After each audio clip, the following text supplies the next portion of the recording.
So you've made it to the tutorial. This is kind of like my regular go-to makeup. This is what I pretty much wear if I need to go out or I just need to go somewhere or do something and I can't be bothered to do anything crazy and I just want something that I know is quick, easy, put together and makes it look like I've made an effort, but really I actually did it very quickly. So if you guys are interested to see what and how I create this, then stick around. Hi everyone and welcome back.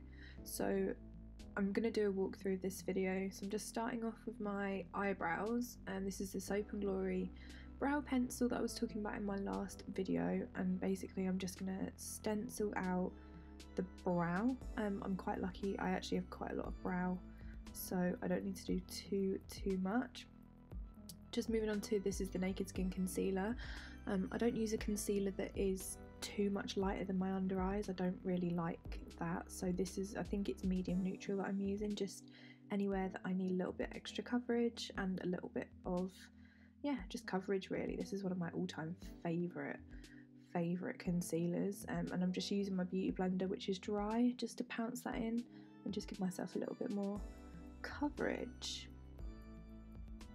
So now I'm moving on to Tarte Shape Tape with my 252 brush from MAC, and I'm going in to create my eye base.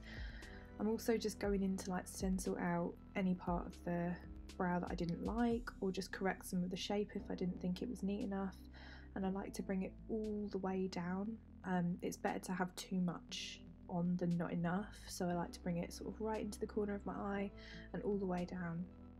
Just doing the same again on the other eye. Apologies, this eyebrow looks really strange, and it's not, it's just the angle that the camera's at. It's actually really hard to try and find the right angles to film at, but I'm getting there.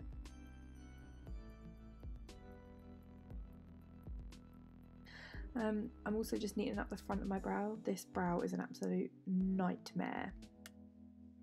This brow's a nightmare for being like straight and sort of symmetrical, so I'm just going in to correct that a little bit now, just checking that they're even off camera obviously, and then just putting a little bit extra just on my eye, just so that the eyeshadow has stuff to stick to when we start putting it on. I'm also not setting it either, I've just found it works better for me if I don't set it.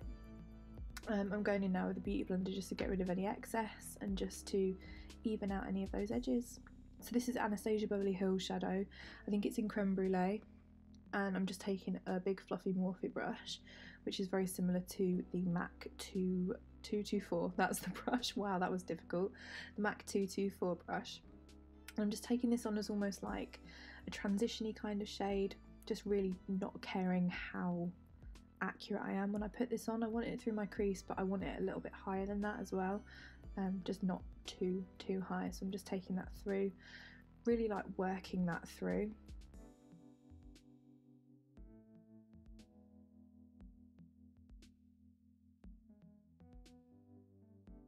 This is a Melchior Professional shadow, that is Autumn Sunset that I'm using, and just putting that on to deepen that colour a little bit. It's actually quite a nice orangey warm brown tone, so again just putting that through the crease a little bit lower down, but still not super low. I still want that to be like the blend out shade that we use to, yeah, blend everything out into basically. So I'm going to use a clean brush. This is just a clean Morphe sort of small blending brush, but it looks like the 217 from MAC, and I'm just going in to buff that right up and out. Those two shadows were Morocco by Anastasia and Fudge, the old formula of Fudge though. So mixing those two together and using that flat brush just to pack it kind of all onto the eye. I've just found on my eyes, if I try and use a flat brush, it just doesn't work so well, but using a fluffier brush I just find gets everything on a little bit better for me, and I just feel like I can work at it a bit better.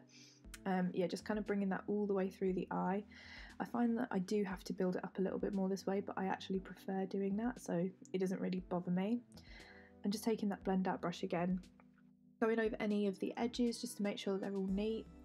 You will lose a little bit of colour that way, but we just go in and add that colour back in, but it just means that the blend is a little bit more seamless that way.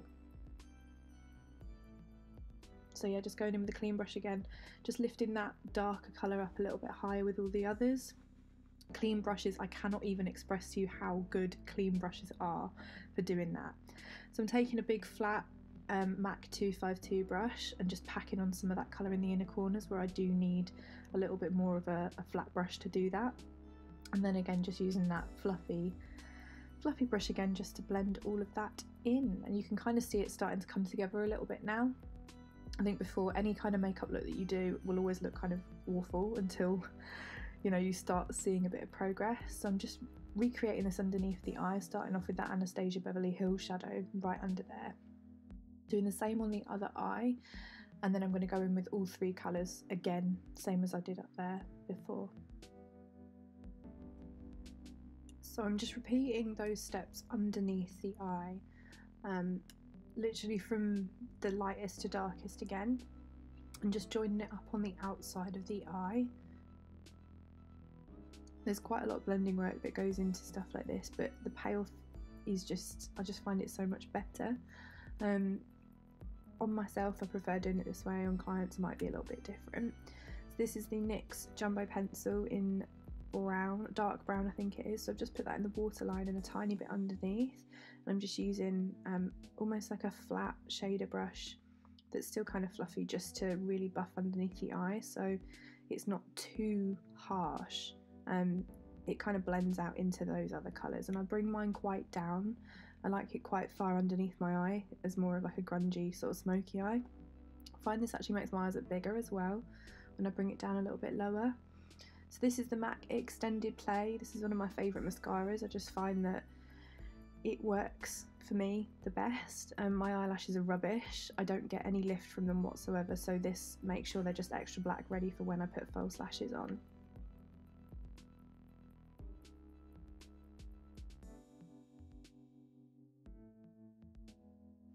So now I'm just gently buffing away any of that product that might have come a little bit too far down with the Beauty Blender. False lashes, Eldora H167s, my Ride or Dies. They were in my my 2017 favourites as well. I'm just putting these on. I find it easiest to put eyelashes on if you're looking down your nose into a mirror rather than straight ahead. Like, I just couldn't put my lashes on straight ahead, so I'm just looking down, holding the mirror underneath me, just so I can see where my lashes are, and then just kind of go in from the top. I can do a whole lash video if anyone is interested in me doing that. You can kind of see them up close a little bit. The glue is definitely still drying. So this is my bronzer now. This is MAC Mineralize in Dark Tan. I'm literally just using all of my favourites for you, just so you can see them in action. And that Morphe brush that I was talking about as well, going over the high points of my face, so my temples, because I have quite a big forehead, and then just down my cheeks as well, and along the jawline. So this is the finished look. Obviously we've skipped through doing the freckles. That's in another video. If you guys want to see that, then I'll link it somewhere for you guys. All I've done with my lips is just put a bit of MAC lip conditioner on, my holy grail. Sorry that it was a voiceover. My neighbours upstairs absolutely love thumping around at all hours of the day, so I didn't want to risk the audio being full of their lovely elephant steps. But yeah, this is my regular go-to makeup. I hope you guys enjoy it, and I'll see you in the next video.